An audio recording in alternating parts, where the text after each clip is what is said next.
మనకు చాలా స్వాగతం ఫ్రెండ్స్. అందరికీ ముందుగా శ్రీరామనవమి శుభాకాంక్షలు. శ్రీరామనవమి రోజున కళ్యాణంతో పాటు రామప్రసాదంగా ఇచ్చే పానకం కూడా స్పెషల్. మరి ఆ పానకం ఎలా తయారు చేస్తారో చూద్దాం.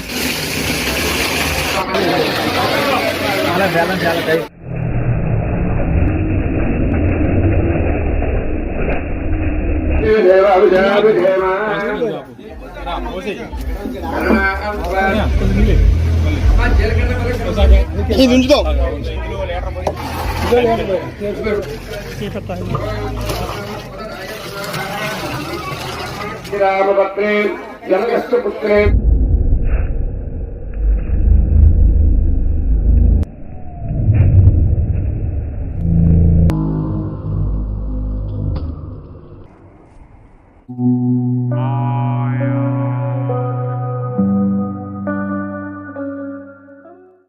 శ్రీరామనవమి రోజున కళ్యాణం చూడడానికి వచ్చిన భక్తులందరికీ పానకం పంచాలి కాబట్టి మేమైతే 150 లీటర్ల పానకం అయితే ప్రిపేర్ చేస్తున్నాం. మాది చిన్న గ్రామం. 150 లీటర్లకు గాను 30 కేజీల బెల్లం అయితే మేము యూజ్ చేసాం. చక్కగా రాముని పాటలు వింటూ బెల్లాన్ని మెత్తగా దంచేస్తున్నాం.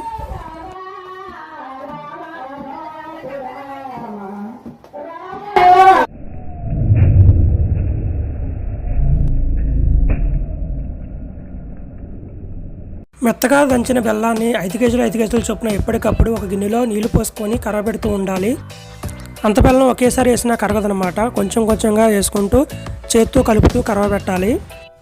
సో ఇది కరిగే లోపల పక్కన మళ్ళీ నెక్స్ట్ 5 కేజీలకు కూడా మళ్ళీ ప్రిపేర్ చేసుకుంటూ ఉండాలి. బెల్లం మెత్తగా దంచుతూ ఉండాలి. చేత్తో అలా తిప్పుతూనే ఉండాలి. అది చాలా పెద్ద ప్రాసెస్ అన్నమాట. కొంచెం టైం ఎక్కువ పడుతుంది. కరగలేని అటువంటివి ఉంటే తీసి మళ్ళీ పక్కనేసి మళ్ళీ దంచుకోవాలి. నీటిలోనే కరగాలంటే చాలా టైం పడుతుంది అనమాట. కళ్యాణం జరిగే లోపల పానకం సిద్ధం అయిపోవాలి.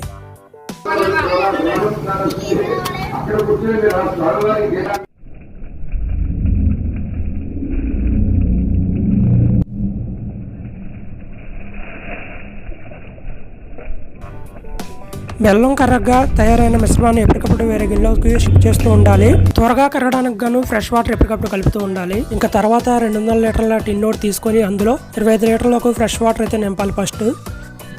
ఆ తర్వాత మనం కలుపుకున్న బెల్లం మిశ్రమాన్ని అయితే అందులో ఆ టిన్నులో అయితే పోసేయాలి.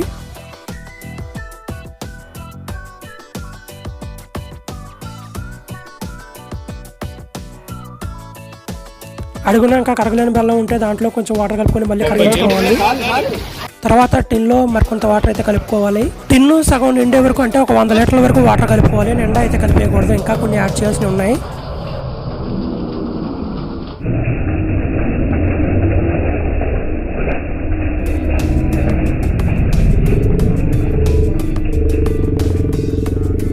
ఈ పానకంలోకి ముందుగా ఒక 1/4 కేజీ శొంఠి, 1/4 కేజీ మిరియాలు మిక్సీ పట్టించేసి ఆ పౌడర్ని ఈ టిన్లో అయితే కలుపుకోవాలి.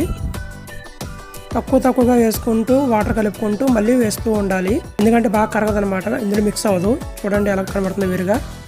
ఇందాక కొంచెం నీళ్ళు పోసి ఆపేసాం కదా. ఇప్పుడు మిగతా 50 లీటర్ల నీళ్ళు కూడా కలిపేసుకోవాలి. కలిపేసాక చిన్న గిన్నెతో పైకి కిందకి తోరుపుతూ ఆ శొంఠి మిరియాలు ఆ పానకంలో మిక్స్ అయ్యేలా చేస్తూ ఉండాలి. అంతే, శ్రీరామనవమి స్పెషల్ పానకం తయారీ సిద్ధం. మొదటి గ్లాసు శ్రీరాముడికి నైవేద్యంగా పెట్టాలి. ఇప్పుడు మిగతా పానకాన్ని కళ్యాణం చూడడానికి వచ్చిన భక్తులందరికీ ప్రసాదంగా ఇవ్వాలి. ఎండాకాలం వేడి కాబట్టి పానకం తాగడం వల్ల చలవ చేస్తుంది. మన సనాతన ధర్మంలో ఏ కాలంకి ఏం చేయాలో మన పెద్దలకు బాగా తెలుసు. వాటిని మనం విమర్శించకుండా పాటిస్తే సరిపోతుంది.